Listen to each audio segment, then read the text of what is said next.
CM Revanth Reddy జిల్లాల పర్యటన నేపథ్యంలో సొంత జిల్లా అయిన పాలమూరు నుండి ప్రారంభించడం ఎంతో సంతోషంగా ఉందని మహబూబ్ నగర్ ఎమ్మెల్యే ఎన్ఎం శ్రీనివాస్ రెడ్డి అన్నారు. పాలమూరు పెండింగ్ ప్రాజెక్టులపై సీఎం రేవంత్ రెడ్డి ప్రత్యేక దృష్టి పెట్టనున్నారని తెలిపారు. గత ప్రభుత్వ పాలనలో ప్రాజెక్టుల పేరిట దోపిడీ తప్ప తెలంగాణకు పెద్దగా ఒరిగిందేమీ లేదని మండిపడ్డారు. జిల్లాకు సంబంధించిన విద్యా వైద్యంపై ప్రత్యేక దృష్టి సారించి అభివృద్ధికి బాటలు వేస్తామని అంటున్న ఎమ్మెల్యే ఎన్ఎం శ్రీనివాస్ రెడ్డితో మా ప్రతినిధి Harishankar face to face. Mahabubnagar జిల్లాలో ముఖ్యమంత్రి రేవంత్ రెడ్డి పర్యటించినారు. దీనికి సంబంధించి అన్ని ఏర్పాట్లు పూర్తవుతున్న పరిస్థితి ఉంది. ఉమ్మడి జిల్లాలో పెద్ద ఎత్తున కూడా ఉన్నటువంటి కాంగ్రెస్ పార్టీ మరోసారి బలోపేతం చేయడానికి కూడా ఇక్కడ ఉన్నటువంటి ఎమ్మెల్యేలతో పాటు ప్రజాప్రతినిధులతో కూడా పనిచేసే సిచ్యువేషన్ ఉంది. అయితే ఈరోజు ఏదైతే సమీక్ష సమావేశానికి ముఖ్యమంత్రి రేవంత్ రెడ్డి హాజరవుతున్న నేపథ్యంలో దానికి తగ్గట్టుగానే ఏర్పాట్లు చేశారు. ఇదే అంశంపై మనతో మాట్లాడడానికి మహబూబ్ నగర్ ఎమ్మెల్యే ఎన్ఎం శ్రీనివాస్ రెడ్డి మనతో పాటు ఉన్నారు. సార్ చెప్పండి, ఈరోజు జరగబోయే సమీక్ష సమావేశంలో ఎటువంటి అంశాలు ప్రస్తావనకు వచ్చేది ఉంది, ప్రజలను ఉద్దేశించి ఆయన ఏం మాట్లాడబోతున్నారు? ముఖ్యంగా 3 విషయాల్లో ఈరోజు సమీక్ష జరుగుతుంది. 1 ఇరిగేషను, 2 హెల్త్, 3 ఎడ్యుకేషన్.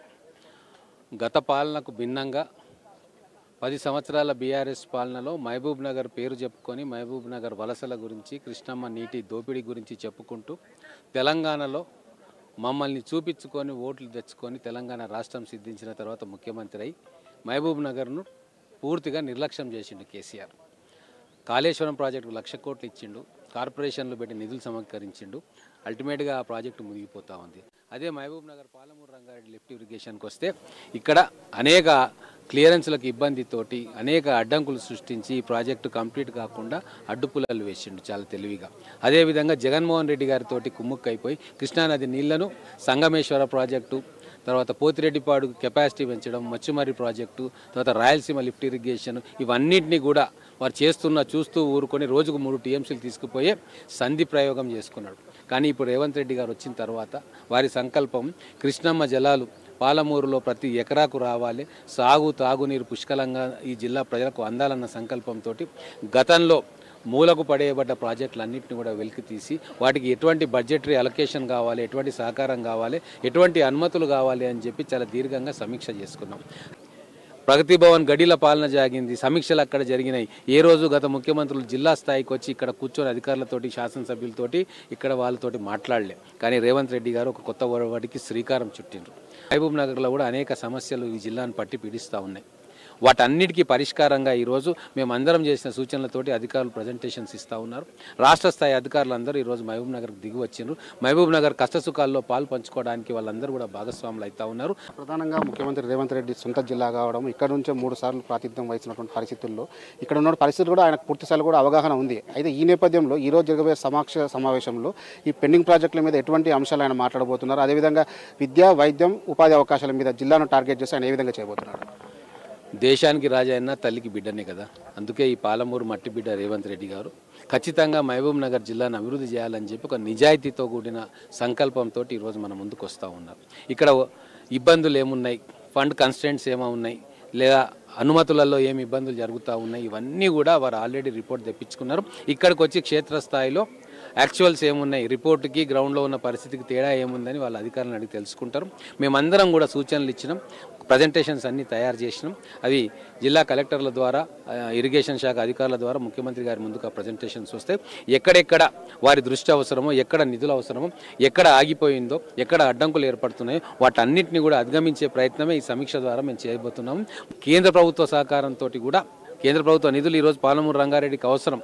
దాదాపుగా 35,000 కోట్ల రూపాయలు ఇంకా ఖర్చు పెట్టాల్సిన అవసరం ఉంది. కాబట్టి కేంద్ర ప్రభుత్వం జాతీయ ప్రాజెక్టుగా దీన్ని చేయాలి, నిధులు కూడా ఇవ్వాలన్న ఆలోచనతోటి వారు ప్రధానమంత్రి గారు కూడా ఈ విషయం చెప్పిండ్రు. కాబట్టి గౌరవ ముఖ్యమంత్రి గారు చాలా స్పష్టంగా చెప్తా ఉన్నారు, రాష్ట్ర అభివృద్ధి కోసం 10 మెట్లు దిగడానికి సిద్ధంగా ఉన్నారు. ప్రధానంగా చెప్పండి, పార్టీలో చేరికల విషయంలో కూడా ఒక గందరగోళమైన పరిస్థితి. ఇప్పటికే 12 మంది ఎమ్మెల్యేలు ఉండగా కూడా 2 ఎమ్మెల్యేలను తీసుకునే అవకాశం ఉంది. ఒకసారి ఇప్పటికే బండ్ల కృష్ణమోహన్ పార్టీలో జాయిన్ అయిపోయారు. ఈరోజు చెల్లా వెంకటరామరెడ్డి ఎమ్మెల్సీ గారు కావచ్చు, ఇట్లా విజయుడు అల్లంపూర్ ఎమ్మెల్యే, వీళ్ళంతా జాయిన్ అయ్యే అవకాశాలు ఉన్నాయి. దాని గందరగోళం ఏముంది?